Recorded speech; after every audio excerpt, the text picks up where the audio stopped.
Bonjour et bonsoir à tous et bienvenue dans l'Actu Hebdo numéro 37. Je suis Maxine Roy et comme la semaine dernière, je suis en compagnie de la famille Martel en présence de Amy Bonsoir. et Donovan. Bonsoir chers auditeurs. Et nous commençons tout de suite avec l'actualité principale qui est la campagne gouvernementale qui s'est déroulée sur toute la semaine. Nous avons deux listes en compétition, la liste ASAP avec Monsieur Levenson et Monsieur Miller et la liste BAT avec Madame Luquet et Monsieur Parks. La campagne s'est déroulée jusqu'à dimanche et vous pouvez retrouver les interviews des deux listes ainsi que la retranscription du débat sur nos canaux. Les votes sont ouverts jusqu'à mercredi 20h. Et on souhaite aux deux listes bonne chance pour ces élections. Bon courage. Et voter, c'est important. Les candidatures de postes de juge sont toujours ouvertes. Il est toujours possible de postuler et vous pouvez retrouver l'interview de la présentation du bureau des juges sur nos canaux. Effectivement, Amy, et ce poste vous permettra de travailler avec des juges tous plus charismatiques que les autres, parmi lesquels le juge Ferguson, le juge Drake et tout particulièrement le juge Kirby. En ce 13 mai 2024, on peut noter la convocation au bureau du procureur d'un grand nombre de personnes. Cette convocation a pour objet le contrôle à grande échelle de l'ISF et des déclarations d'impôts établies par celle-ci dans les 3 derniers mois.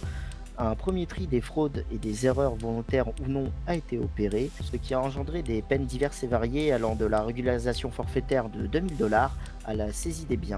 D'autres vérifications seront effectuées ultérieurement par le bureau du procureur. Si vous avez la moindre question, le gouvernement est à disposition pour y répondre. Et on continue dans la même journée avec un grand nombre de modifications de lois qui a été postées par le gouvernement. Ça concerne le code des impôts et des finances, le code de l'entreprise, du travail et des associations et le code du patrimoine. Le but de toutes ces modifications est de rendre les textes plus clairs et de simplifier les termes. Elles sont à appliquer à partir du 20 mai. Le 14 mai, il y a eu aussi des modifications sur le code de la circulation de l'espace aérien et maritime, des mesures à destination des FDO pour légiférer des pratiques déjà en place, entre autres annoncer son identité, nom et prénom sur les fréquences adéquates, c'est-à-dire de la fréquence 10 pour l'aérien et la fréquence 11 pour le maritime. Effectivement, Amy, une mesure qui visera à assurer plus de sécurité dans ces espaces somme toute fréquentés. Le 16 mai 2024, un braquage de banque en 40-24 a eu lieu, braquage durant lequel une très longue négociation a eu lieu permettant de libérer l'ensemble des otages, à l'issue de laquelle une course-poursuite s'est engagée. Au total, c'est 4 individus qui seront arrêtés, 2 seront inculpés de braquage de banque et de détention de catégorie 2 sans PPA avec prise d'otage. Les 2 derniers seront quant à eux inculpés de complicité de braquage de banque.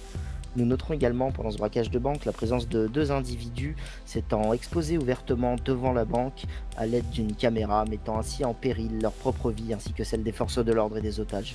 Nous rappelons que pour couvrir une opération de police quelle qu'elle soit, une carte de presse est nécessaire à passer auprès des forces de l'ordre. Donc tout individu n'en possédant pas ne peut se trouver à proximité d'une opération de police, même avec une caméra à la main. Et on termine cette semaine avec 2 événements relativement similaires. Le premier s'est déroulé la soirée du 18 mai. Il y a eu des échanges de tirs vers le LSES. Il y a eu un affrontement entre les affranchis et les forces de l'ordre qui étaient arrivés pour un vol de véhicule signalé par son propriétaire. Vous pouvez retrouver tous les détails dans la brève qui a été publiée sur nos canaux le 20 mai. En tout, 2 personnes ont été arrêtées. Une pour délit de fuite, complicité d'agression à main armée, détention de catégorie 2 sans PPA et refus d'obtempérer. La deuxième a été condamnée pour parjure. Effectivement Maxine, et comme tu l'as signalé, des événements similaires ont eu lieu en la journée du 19 mai 2024. Il y a eu une opération de police en 2055 contre les affranchis et les FDO. Pour exactement la même chose, pour vol de véhicule signalé par son propriétaire. Il y a eu en tout 4 blessés et 4 individus seront interpellés. Plus d'informations sur notre brève. Ces événements concluent l'actualité de la semaine. Nous vous souhaitons à toutes et à tous une bonne semaine à venir et profitez de la vie. N'oubliez pas de voter.